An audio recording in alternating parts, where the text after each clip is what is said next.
नमस्कार श्रोते हो. साहित्य पंढरी या कथाकथन चॅनलवर तुम्ही ऐकताय ज्योती पुजारी यांची मनाचे बंद दरवाजे ही कादंबरी आणि आज भाग 12वा. मामा, अरे कधी आलंस तू? मामीला नाही आणलंस? सकाळी सकाळी आई आणि मामाला दारात पाहून रेणुकेला मुळीच आश्चर्य वाटलं नाही. आजपर्यंत प्रत्येक बऱ्या वाईट प्रसंगात कृष्णा मामा द्रौपदीसाठी कृष्ण धावून आला तसा आलेला. आईला त्याचा आधार वाटायचा. बाबा गेल्यानंतर मामाच्या आधारामुळे तर ती उभी राहू शकली होती. आताही वरुणला मेंटल हॉस्पिटलला ॲडमिट केलं आहे हे आईनी मामाला कळवलं असणार, म्हणूनच तर मामा आला आहे. या या या बाबांनी पुढे येऊन मामाचं स्वागत केलं. बसा कृष्णा मामा, बसा. दुर्गाबाई वातावरणाचा अंदाज घेत सोफ्यावर टेकल्या. रेणू, अगं तू उभी का? बैस की. मामानं त्याच्या जवळच्या खुर्चीकडे बोट दाखवलं. रेणुका खुर्चीवर बसली. कधी आलात कृष्णा मामा? आलो, काल रात्री आलो. वरुण घरात नाही आहे का? मामा, तुला आईकडनं सगळं कळलं असणार ना, तरी तू हा प्रश्न विचारतोयस? नाही, सगळं नाही कळलं. नेमकं काय झालं? वरुणला काय त्रास होत होता? लग्नाच्या आधीही त्याला असा त्रास व्हायचा का? हे बघा, तुम्ही इथे कशासाठी आलाय याचा अंदाज आलाय मला मामा. खरं सांगायचं तर तुमच्यापासून लपवण्यात काहीही अर्थ नाही आहे. नाही, आधी का लपवलं? आधी म्हणजे लग्नाच्या आधी असं म्हणायचं आहे मला. मामांनी मध्येच बाबांना थांबवलं. बाबा निरुत्तर झाले. मी सांगतो तुम्हाला येणं केन प्रकारे तुमच्या मुलाचं लग्न व्हायला हवं होतं, म्हणून वरुण मानसिक रुग्ण आहे हे तुम्ही लपवून ठेवलं. बरोबर बोलतोय ना मी? म्हणजे तुमच्या मुलाच्या सुखासाठी तुम्ही आमच्या रेणूचा बळी घेतला. मामा, आता या गोष्टी उघडून काही उपयोग आहे का? नाही, तुमचं म्हणणं बरोबर आहे, पण मार्ग काढायला पाहिजे ना यातून काहीतरी. मामा, मला माहिती आहे तू सुद्धा इतरांसारखा मला घटस्फोट घे असंच सांगणार ना? नाही, मी असं नाही सांगणार. कारण तू तुझे निर्णय घेऊ शकतेस, तेवढी विचारांची परिपक्वता तुझ्याजवळ आहे. मला एकच सांग, सध्या तू पुढे काय करायचं ठरवलं आहेस? मामा, मी वरुण बरा व्हायची वाट बघणार आहे. आणि तो नाहीच झाला बरा तर बघू ना काय करायचं ते. वेळ येईल तेव्हा योग्य असेल तो निर्णय घेईन मी. कदाचित त्यावेळी मी घटस्फोटाचा सुद्धा विचार करीन, पण आज नाही मी तसा विचार करू शकत. मामाने तिला बराच वेळ समजावलं. वरुणच्या आई बाहेरच्या खोलीत येऊन बसल्या, पण त्या आज एक अक्षरसुद्धा बोलल्या नाहीत. मामा आणि दुर्गाबाई गेल्यानंतर मात्र त्या स्वतःशी बोलावं तशा बोलत सुटल्या. माणसं स्वतःला फार शहाणी समजतात. ज्याला त्याला अक्कल शिकवल्याशिवाय यांना आनंदच मिळत नाही. आले उठल्या काय जसं काही यांचाच जावई हॉस्पिटलात पडला आहे. बहिणीच्या सुखदुःखाचं यांनाच पडलं आहे सगळं. नसत्याचा आंबार चौकशा मिल्या. कुणाची म्हस कोणाला उडबस. रेणुकानं त्यांच्याकडे अजिबात लक्ष दिलं नाही. 1000 वेळा सांगून सवरून जर सुधारणा होत नसेल तर अशा व्यक्तीकडे दुर्लक्ष करणं सगळ्यात उत्तम. कृष्णा मामा दुसऱ्या दिवशी वरुणला भेटायला मानसोपचार केंद्रात जाऊन आले. मनात कितीही चीड दाटून आली तरी भाची खातर जावयाला भेटणं त्यांचं कर्तव्य होतं, ते त्यांनी पार पाडलं. रेणू त्यावेळी हॉस्पिटलमध्ये नुकतीच आली होती. वरुणची एकूण परिस्थिती बघताना पुढचं चित्र त्यांना फारसं आशादायक नाही वाटलं. रेणूचं लग्न फसलं हे निखळ सत्य स्वीकारल्याशिवाय पर्याय नव्हता. घटस्फोट हा एकच पर्याय समोर दिसत असला तरी तो रेणूला मान्य नव्हता. त्यामुळे सध्या तरी त्यांना कुठलाही मार्ग दिसत नव्हता. रेणूच्या बाबतीत असं व्हायला नको होतं असंच त्यांच्या मनात सारखं येत होतं. केणींशी भांडून सवाल जवाब करून उपयोग नव्हता. लग्नात कसा दृष्ट लागावा असा देखणा उमदा दिसत होता वरुण. पण त्याच वरुणची आज वाऱ्यानं झोडपलेल्या उभ्या पिकासारखी अवस्था झाली आहे. कृष्णा मामा जड पावलांनी हॉस्पिटलमधनं बाहेर पडले.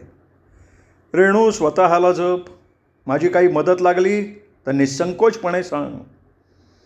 निघताना रेणूच्या पाठीवर हात ठेवत त्यांनी सांगितलं आणि एकदाही मागे वळून रेणूकडे न बघता ते झपाझपा रस्त्याला लागले.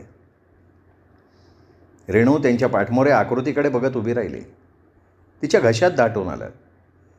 घशात दाटून आलेले कढ परतवताना घशात दुखायला लागलं. डोळ्यांच्या कडा ओलावल्या. हॅलो. हां हॅलो रेवती, बोल, काय म्हणतेस?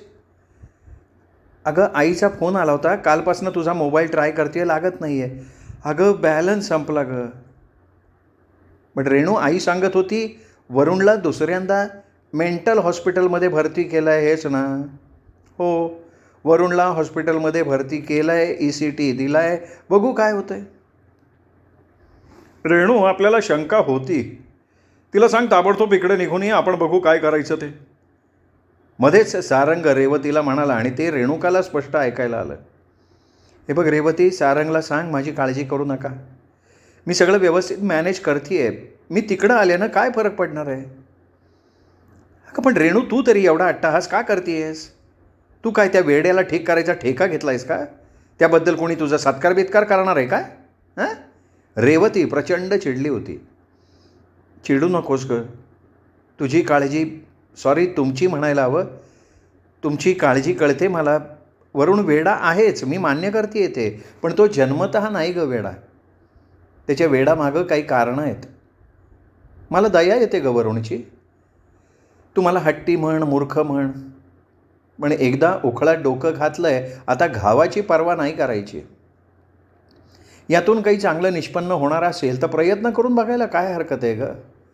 आणि पुढचा विचार मी नाही करत आहे, मी फक्त वर्तमानाचा विचार करते आहे. वरुणला आत्ता माझी गरज आहे. आणि आईचं काय गं? तिचा विचार केलास? वरुणची अवस्था पाहिल्यापासून तिची तब्येत बिघडली आहे, तिचं BP वाढलं आहे. काल तिचा फोन आला होता. तुझ्या आयुष्याचं मातेरं केलं असं म्हणत स्वतःलाच दोष देते ती. पण एकदा नाही तर दोनदा त्याला ॲडमिट करावं लागलं आहे, त्यामुळे तिला खूप धक्का बसला आहे. हे बघ, मला जमलं ना तर मी आज आईकडे जाऊन येते. फोन ठेवू, मला हॉस्पिटलमध्ये जायचं आहे. सारंगला सांग कधीही गरज लागेल, मी अडचणीत असेन तेव्हा तुम्हालाच फोन करेन. माझं तरी तुमच्याशिवाय दुसरं कोण आहे गं? बरं, आता फोन ठेवते. रिसिव्हर क्रेडलवर ठेवून ती मागे वळली. शुभांगीताई तिच्या मागेच उभ्या आहेत. कोणाचा होता फोन? रेवतीचा. काय म्हणत होती? काही विशेष नाही. रेणू, मला तुला एक विचारायचं आहे. विचारा. मागे एकदा म्हणजे वरुणवर पहिल्यांदा उपचार सुरू होते तेव्हा ते सदावर्ते गुरुजी आहेत ना, ते तुमच्या लग्नाच्या सत्यनारायणाची पूजा सांगायला आले होते. तर त्यांनी त्र्यंबकेश्वरला जाऊन नारायण नागबळीची पूजा मला सांगितली होती. याच्या आजारपणात ते राहूनच गेलं गं. गुरुजींनी वरुणची पत्रिका बघितली, त्याच्या पत्रिकेत पितृदोष आहे म्हणाले. तो पितृदोष दूर व्हायला हवा तर त्र्यंबकेश्वरला जाऊन पूजा करायला हवी असं गुरुजींनीच सांगितलं. तुम्हाला काही विचारायचं होतं का? रेणुकाला वरुणची वही वाचल्यापासून या बाईबद्दल मनात विलक्षण चीड आहे. आम्ही दोघं त्र्यंबकेश्वरला जाऊन ती पूजा करून यावं असं माझ्या मनात आहे. डॉक्टरी उपचार सुरूच आहेत, हाही एक उपचार करून बघू. तुला काय वाटतं आहे? जाऊन येऊ आम्ही त्र्यंबकेश्वरला?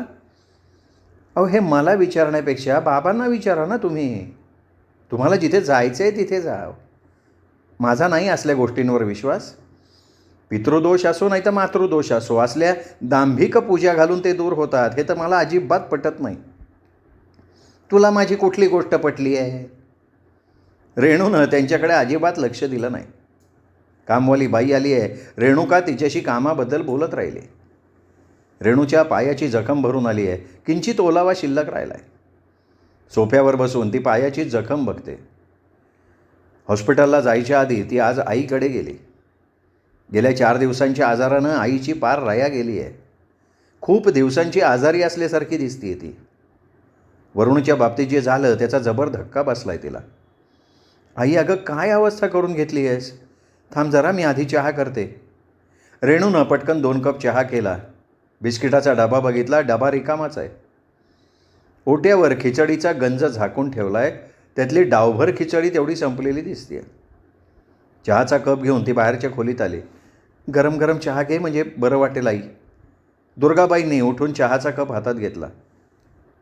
आई, अगं एवढी तब्येत बिघडली आणि तू एका शब्दाने मला कळवलं नाहीस. काय कळवणार गं? तुझ्या मागे काय कमी कटकटी आहेत का?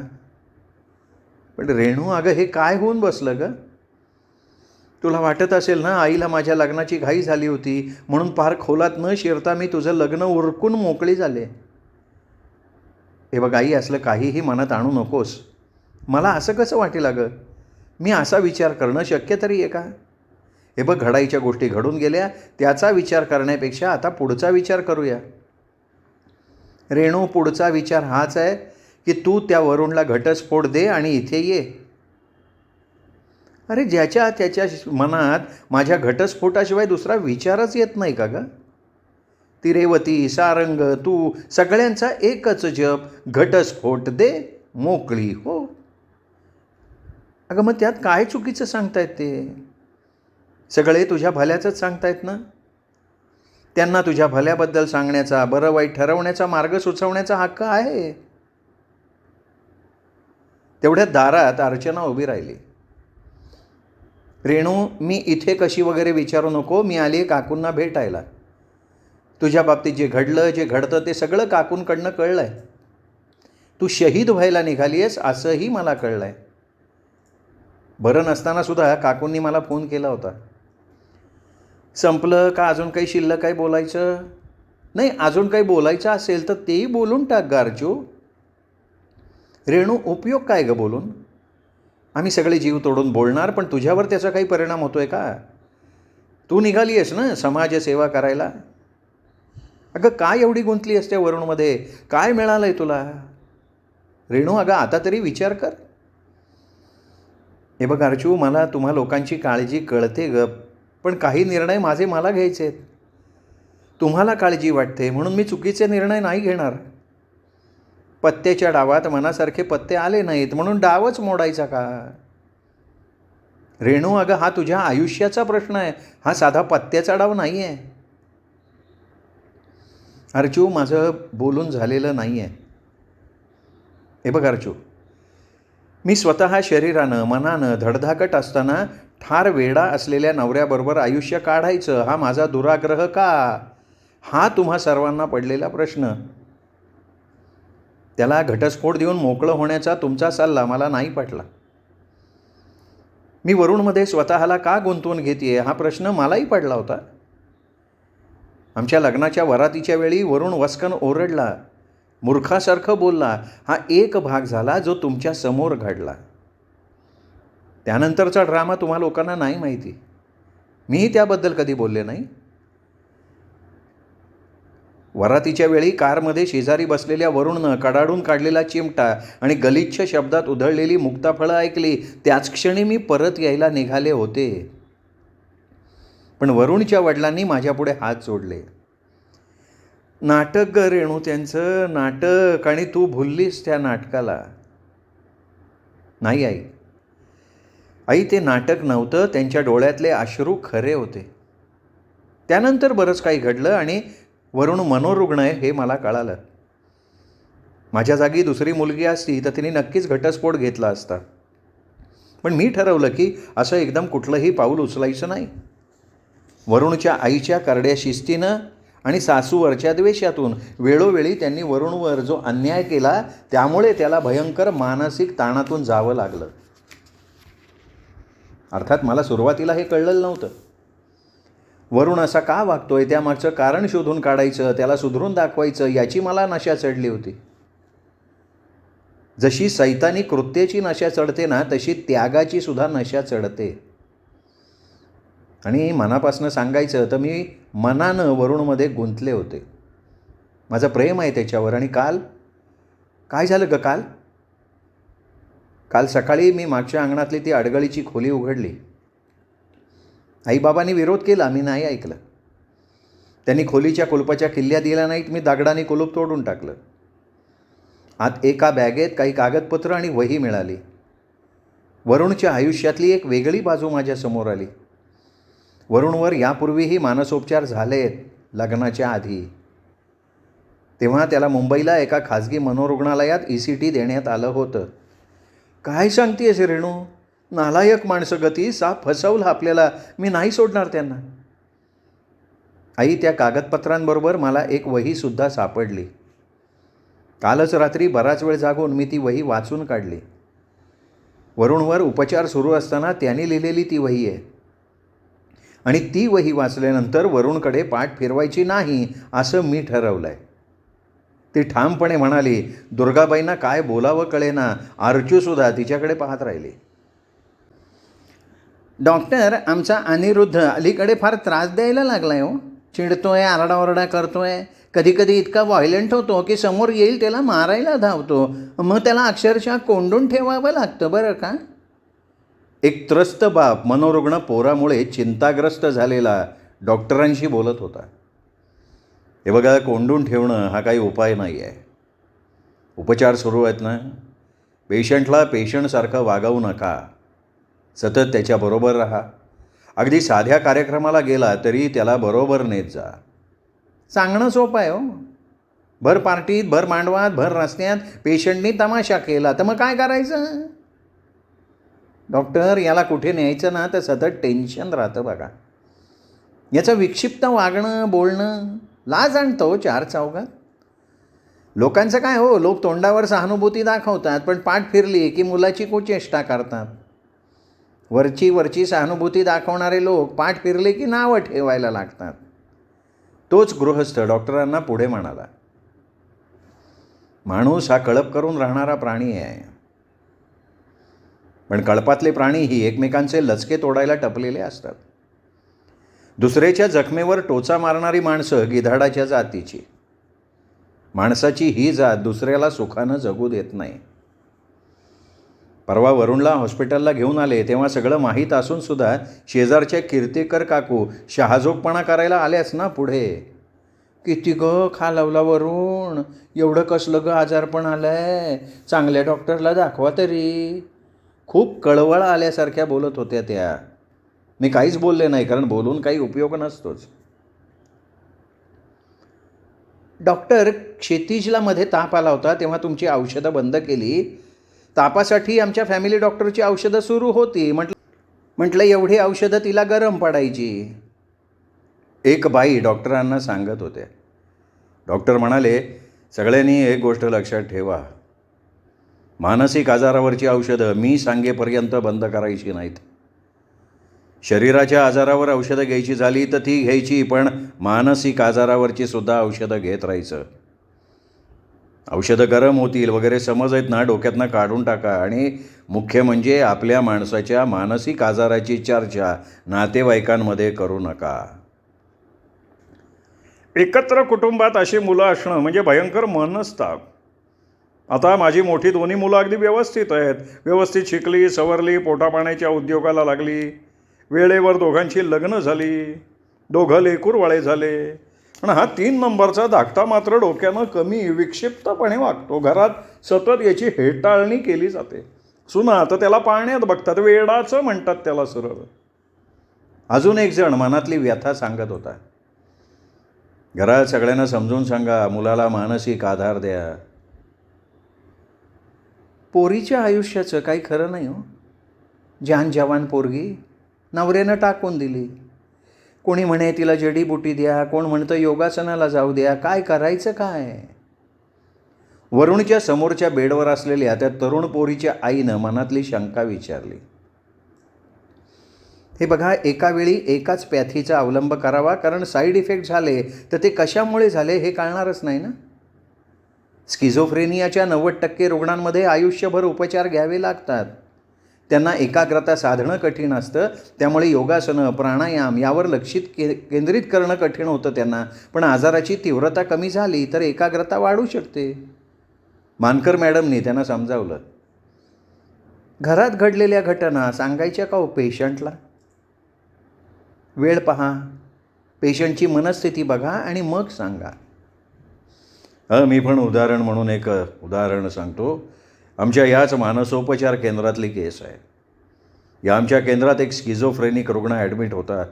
तो इथे असताना त्याची आई जळून वारली. आता त्याला ही बातमी सांगायची म्हणजे आमची कसोटी होती, पण सांगणं भाग होतं. त्याचा मूड बघून त्याच्याशी गप्पा मारताना आमच्या समुपदेशकांनी मृत्यू या विषयावर त्याच्याशी बोलणं सुरू केलं.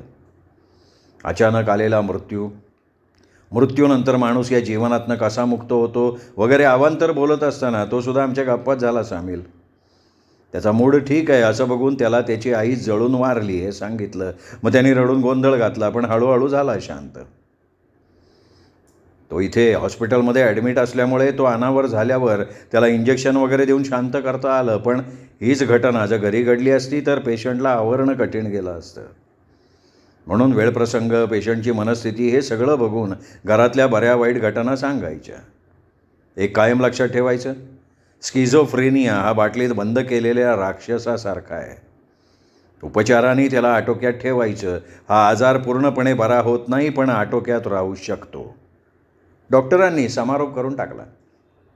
मीटिंग संपली, हॉल रिकामा झाला. रेणुका हॉलच्या बाहेर आली. दाराशी एक 20शीतली तरुण पोरगी उभी आहे. तिच्या पोटावरनं ती 5-6 महिन्यांची गर्भवती असल्याचं लक्षात येत आहे. रेणुका तिच्याजवळ जरा रेंगाळली. कुणासाठी आलीस ग? रेणुकानं सहज विचारलं. ती बोलली नाही. काय विचारताय तिला? रेणुका त्या पोरीशी बोलताना पाहून जिन्यापर्यंत गेलेली एक मध्यमवयीन बाई तिच्याजवळ आली. काळी सावळी, कपाळावर ठसठशीत कुंकू, नजरेत विखार. तिच्यापुढे ती पोरगी भेदरलेली गरीब गाय वाटत होती. तुमची मुलगी आहे का ही? रेणूनं त्या बाईंना विचारलं. नाही, सून आहे माझी. 2 वर्षापूर्वी माझ्या मुलाचं हिच्याशी लग्न झालं. आमच्या नात्यातलीच पोरगी आहे, मागून घेतली आम्ही. बोलता बोलता ती सावध झाली. तुम्ही कोणासाठी आल्या इथं? मी माझ्या नवऱ्यासाठी. लग्न कधी झालं? वर्ष होऊन गेलं. अजून मूलबाळ नाही झालं? नाही, होऊच दिलं नाही.